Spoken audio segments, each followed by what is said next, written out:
صلو علی الحبیب صلی اللہ تعالی علی محمد صلی اللہ علیہ وسلم۔ سورہ بقرہ کی آخری آیات کی فضیلت۔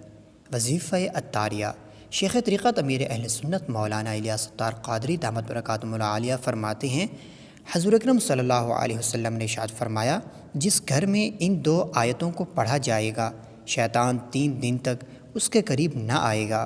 دوسری حدیث پاک میں ہے، بے شک اللہ پاک نے مجھے اپنے عرش کے نیچے کے خزانے میں سے ایسی 2 آیتیں عطا فرمائیں جن کے ذریعے سورہ بقرہ کا اختتام فرمایا، انہیں سیکھو اور اپنی عورتوں اور بچوں کو سکھاؤ کیونکہ یہ نماز اور قرآن اور دعا ہیں۔